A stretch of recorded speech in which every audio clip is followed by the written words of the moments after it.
ஏசப்பா நான் பேசக்கூடாது, என்னை மறைச்சு நீங்கள் பேசுங்க. இயேசுவின் நாமத்தில் ஆமென். கிறிஸ்துவ வாழ்க்கையில் நம்மளுக்கு இருக்கிற ஒரு பெரிய சவால் என்ன அப்படின்னா அது விசுவாசம். இந்த விசுவாசம் அப்படின்னா என்னென்னா, அது நம்பப்படுகிறவைகளின் உறுதியும் காணப்படாதவைகளின் நிச்சயமாக இருக்கிறது. இந்த விசுவாசம் இல்லைன்னா அது நம்ம தேவனுக்கு பிரியமாக இருப்பது எப்படி? ஸோ ஆனால் இந்த விசுவாசம் நம்மளுக்கு ஒரு விசுவாசத்தில் நடக்கிறதும் நம்மளுக்கு பெரிய சவாலாகவே இருக்குது. நம்ம விசுவாசத்தில் நடக்கணும், இந்த விசுவாச சவால்களில் ஜெயிக்கணும் அப்படின்னா முதல்ல நம்ம விசுவாசிக்கணும்.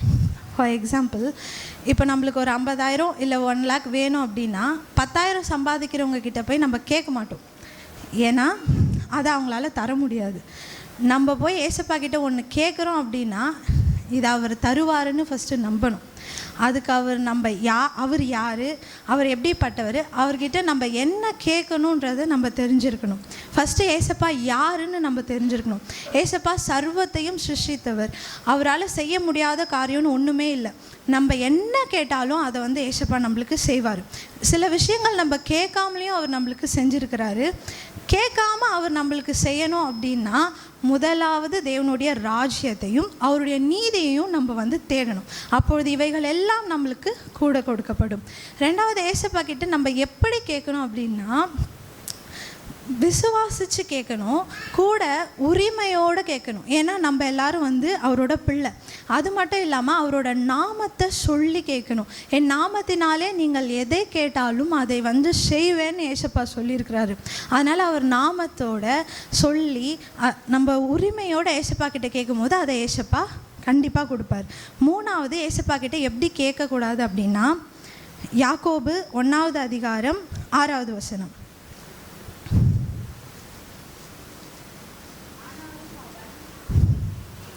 ஆனாலும் அவன் எவ்வளவாகிலும் சந்தேகப்படாமல் விசுவாசத்தோடே கேட்க கடவன். சந்தேகப்படுகிறவன் காற்றினால் அடிக்கப்பட்டு அலைகிற கடலின் அலைக்கு ஒப்பாயிருக்கிறான். ஒரு துளி கூட சந்தேகப்படாமல் அவர்கிட்ட நம்ம கேட்கணும். ஏசப்பா நம்ம கேட்டால் கொடுப்பாரா, நான் கேட்டால் கொடுப்பாரா, இந்த விஷயத்த கேட்டால் கொடுப்பாரா அப்படின்லாம் நம்ம நினைக்க கூட கூடாது. அப்படி ஒரு சந்தேகம் உங்கள் மனசில் இருந்துச்சுன்னா நம்ம ஒரு ப்ரேயர் பண்ணிடணும். ஏசப்பா நான் விசுவாசிக்கிறேன் ஆண்டவரே, ஆனாலும் என்னோட அவ்விசுவாசம் நீங்கும்படி எனக்கு கிருபை செய்யுங்க அப்படின்னு சொல்லி ப்ரேயர் பண்ணி நீங்கள் கேளுங்க. நாலாவது, ஏசப்பாவை விசுவாசிக்கிறவங்களுக்கு அவர் எப்படிப்பட்டவர்னா, அவரை விசுவாசிக்கிறவன் மரித்தாலும் பிழைப்பான். அது மட்டும் இல்லாமல் அவரை விசுவாசிக்கிறவங்கள அவர் எங்கேயுமே வெக்கப்பட்டு போகவே விட மாட்டார். மேபி நம்ம தலை குனிஞ்சிருக்கலாம், சில இடங்களில் அவமானப்பட்டிருக்கலாம். ஆனால் ஒன்று மட்டும் புரிஞ்சுக்கோங்க, நம்மளை தொடுறவன் அவருடைய கண்ணின் மணியை தொடுறான். அப்போ அவரோட கண்ணின் மணியை தொட்டால் அவர் சும்மா இருப்பாரா? நம்மளோட நீதியை வெளிச்சத்தை போல் மாற்றாமல் அவர் விடவே மாட்டார். ஸோ அவரை விசுவாசிக்கிறவங்களுக்கு அவர் நல்லவராகவே இருக்கிறார். அப்புறம் விசுவாசிக்காதவங்க கானானை பார்க்கவே இல்லை. இதை நம்ம மனசில் வைக்கணும். அப்படி விசுவாசம் இல்லாதவங்க விசுவாசத்துக்காக ஜெபம் பண்ணுங்க. ஏன்னா ஏசப்பா இஸ்ரவேலர்களுக்காக தான் கானானுக்குள்ளே போகணுன்னு தான் எகிப்துலேருந்து கூப்பிட்டு வந்தார். ஆனால் விசுவாசிக்காததுனால அவங்க அதை பார்க்கவே இல்லை. அப்படின்றத நம்ம மனசில் எப்பயுமே வச்சுட்டு தான் நம்ம ப்ரேயர் பண்ணணும். அப்புறம் அற்ப விசுவாசியாக இருந்தோன்னா அப்போ விசுவாசியாக இருந்தாலுமே ஆண்டவர் நம்மளை முழுக விட மாட்டார்.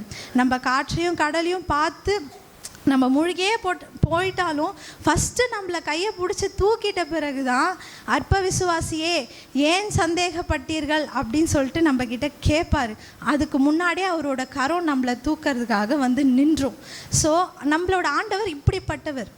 கேட்குறவங்களுக்கு அவர் எல்லாத்தையுமே கொடுக்குறவர். ஃபஸ்ட்டு இதை தெரிஞ்சுக்கணுன்னா அவர் யாருன்னு தெரிஞ்சுக்கிறதுக்காகவே நம்ம பைபிள் வாசிக்கணும். அவர் எப்படியாப்பட்டவர்னு தெரிஞ்சுக்கிறதுக்காகவே நம்ம பைபிளை தியானிக்கும் போது ஏசப்பா இப்படி இருக்கிறாரு, இவ்வளோ சூப்பராக இருக்காரு, ஏசப்பா மாதிரியே நம்மளும் இருந்தால் நல்லா இருக்கும்ல அப்படின்னு நம்ம மனசில் தோணும்.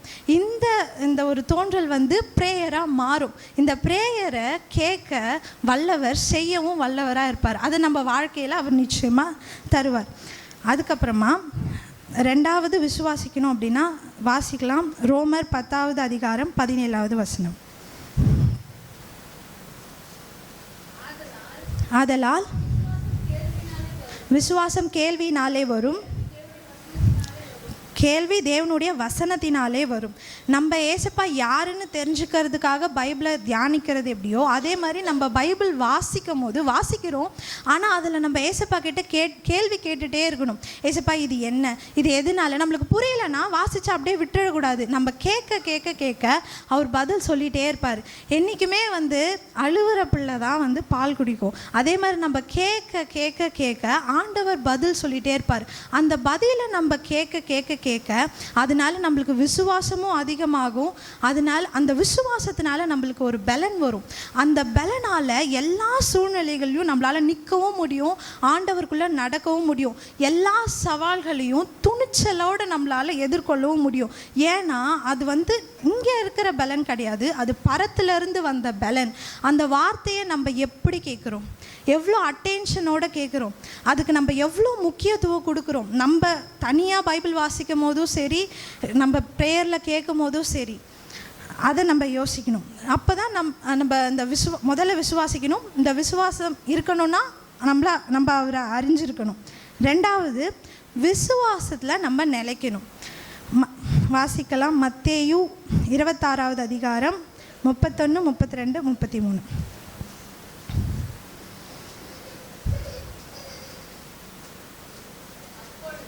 அப்பொழுது இயேசு அவர்களை நோக்கி, மேய்ப்பனை வெட்டுவேன், மந்தையின் ஆடுகள் சிதறிக்கப்படும் என்று எழுதியிருக்கிறபடி இந்த ராத்திரியிலே நீங்கள் எல்லோரும் என் நிமித்தம் இடறல் அடைவீர்கள். ஆகிலும் நான் உயிர் தெழுந்த பின்பு உங்களுக்கு முன்னே கலிலேயாவுக்கு போவேன் என்றார். பேதுரு அவருக்கு பிரதியுத்தரமாக, உமது நிமித்தம் எல்லாரும் இடரல் அடைந்தாலும்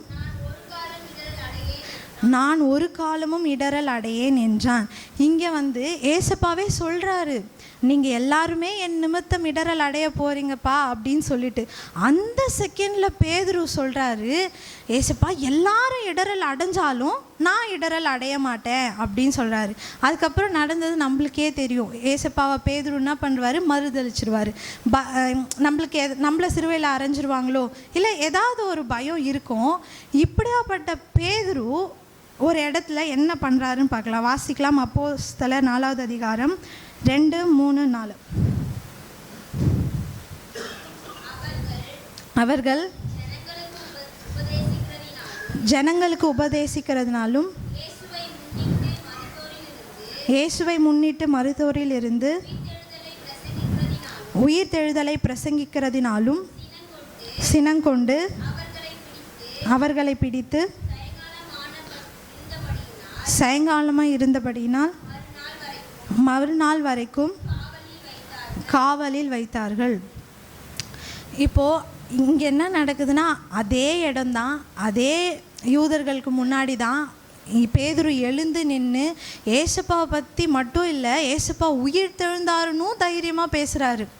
அங்கே ஏறக்குறைய 5000 பேர் வசனத்தை கேட்டு ஏசப்பா மேலே விசுவாசம் வைக்கிறாங்க. இதே பேதுரு தான் மறுதளிக்கிறாரு. எதனால் அவரால் அப்போ விசுவாசத்தில் நிற்க முடியல, இப்போ விசுவாசத்தில் நிற்க முடிஞ்சிச்சு அப்படின்னா, இங்கே பெந்தேகோஸ்தே நாளில் ஏசப்பா எல்லாரையும் நிரப்புறாரு பரிசுத்த ஆவியினால். நாம் விசுவாசத்தில் நிலைக்கணும், விசுவாசத்தில் நிற்கணும்னா முதல்ல நம்மளுக்கு பரிசுத்த ஆவியானவர் வேணும். ரெண்டாவது, நம்ம பரிசுத்த ஆவியானவரால் நிரப்பப்படணும். அப்படி நம்ம நிரப்பப்பட்டு பரிசுத்த ஆவியானவரால் வாழும்போது, அவரோடவும் வாழணும், நிரப்பப்பட்டும் வாழும்போது எல்லா சுச்சுவேஷன்லேயும் நம்மளால் ஏசப்பாக்காக நிற்க முடியும், ஏசப்பாவோடையும் நிற்க முடியும். நம்ம முதல்ல விசுவாசிக்கணும், ரெண்டாவது விசுவாசத்தில் நிலைக்கணும். இப்படி நம்ம இருக்கும்போது நம்மளால் ஒன்று செய்ய முடியும். அது என்னென்னா வாசிக்கலாம். 1 யோவான் 5வது அதிகாரம் 4வது வசனம்.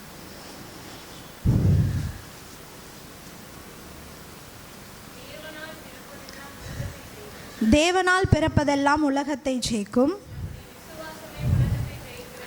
நம்முடைய விசுவாசமே உலகத்தை ஜெயிக்கிற ஜெயம்.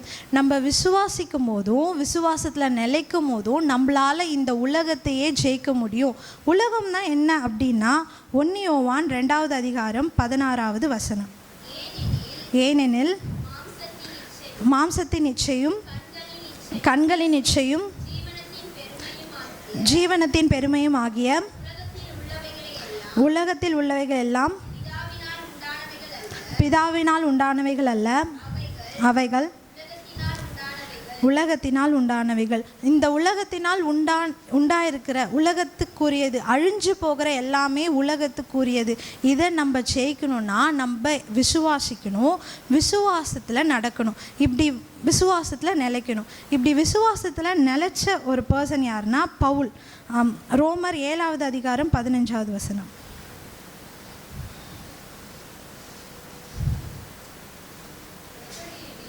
எப்படியெனில் நான் செய்கிறது எனக்கே சம்மதமில்லை, நான் விரும்புகிறதை செய்யாமல் நான் வெறுக்கிறதையே செய்கிறேன். அவருக்கு பாவத்தை செய்யணும்னு கிடையாது, ஆனாலும் அதை செய்கிறாரு. இப்போ நம்ம எல்லாரும் ஏசப்பாவோட ரத்தத்தால் கழுவப்பட்டுட்டோம். ஆனாலுமே நம்மளுக்குள்ள ஒரு டவுட் இருக்கும், நம்ம நீதிமான் தானா? ஃபஸ்ட்டு நம்ம தெரிஞ்சு வச்சுருக்கணும், நம்ம பாவத்தை ஆண்டவர் மன்னிச்சிட்டாரு, அவரோட ரத்தத்தால் நம்ம கழுவப்பட்டுட்டோம் அப்படின்னா நம்ம நீதிமான் தான். அந்த ஒரு நிச்சயம் இருக்குமே. ஆனால் விசுவாசத்தோடு நம்ம நடக்க முடியும். பவுல் அவருக்கு பிடிக்காத காரியங்களை செய்யும் போது எப்படி அதிலேருந்து வெளில வந்தார் அப்படின்னா ரோமர் 8வது அதிகாரம் 38-39. மரணமானாலும் ஜீவனானாலும் தேவ தூதர்களானாலும் அக்கிரமக்காரரானாலும் வல்லமைக்காரரானாலும் நிகழ்காரியங்களானாலும் வரும் காரியங்களானாலும் உயர்வானாலும் தாழ்வானாலும் வேற எந்த சிருஷ்டியானாலும் நம்முடைய கர்த்தராகிய கிறிஸ்துவினாலே தேவனுடைய அன்பை விட்டு நம்மை பிரிக்க மாட்டாதென்று நிச்சயத்திருக்கிறேன். பவுல் ஒரு வசனத்தில் எழுதியிருப்பார், தேவனுடைய அன்பினாலே உங்களை காத்துக்கணும். நம்ம பின்னிட்டு பார்க்கக்கூடாது, நம்ம விட்டுட்டு வந்த விஷயங்களை நம்ம போய் பின்னாடி பார்க்கக்கூடாது. உலகத்தை நம்ம ஜெயிக்கணும்னா அவரோட அன்பில் காத்துக்கொண்டு அவரோட அன்பில் இருந்து நம்மளை எதுவும் பிரிக்க முடியாதுன்ற விசுவாசத்தோடு நம்ம நடக்கும்போது நம்ம பின்னாடி பார்க்க மாட்டோம். இந்த பவுல் இதிலேருந்து என்னால் எப்படி வெளியில் வர முடியும் அப்படின்னு நினச்ச பவுல் அவர் அன்புலேயும் விசுவாசத்துலேயும் ஏசப்பாவோட அன்புலேயும் விசுவாசத்துலேயும் காத்து கொண்டதுனால நல்ல போராட்டத்தை போராடினேன், ஓட்டத்தை முடித்தேன், விசுவாசத்தை காத்து கொண்டேன், இது முதல் நீதியின் கிரீடம் எனக்கு வைக்கப்பட்டிருக்கிறது அப்படின்னு அவர் சொல்கிறாரு. இந்த தைரியத்தோடு நம்மளும் சொல்லணும்னா முதல்ல அவர் அறிகிற அறிவு வேணும். பைபிள் நம்ம நல்லா வாசிக்கணும். அப்படி வாசித்த பிறகு அந்த விசுவாசம் ஏசப்பா நம்மளுக்கு அந்த விசுவாசத்தை துவக்குவார். அந்த விசுவாசத்தில் நம்ம நிற்கணும். அப்போ பேதுரு மாதிரி நம்ம பேசினாலும் பேசலனாலும் நம்ம லைஃப் ஏசப்பாக்கு முன்னாடி இல்லை மற்றவங்களுக்கு முன்னாடி எக்ஸாம்பிளாக இருக்கும் போது அதை பார்த்தே நிறைய பேர் ரட்சிக்கப்படுவாங்கன்னு நான் விசுவாசிக்கிறேன். நம்ம விசுவாசித்து வாழும் போது விசுவாசத்தில் நிலைக்கும் போது ஏசப்பா நம்மளுக்கு கொடுத்த வாக்கு தத்தங்களும் நிறைவேற்றுவார்னு நான் ரொம்ப விசுவாசிக்கிறேன். கடைசியாக இந்த வாய்ப்பு தந்த ஏசப்பாக்காகவும் ஐயாக்காகவும் நன்றி.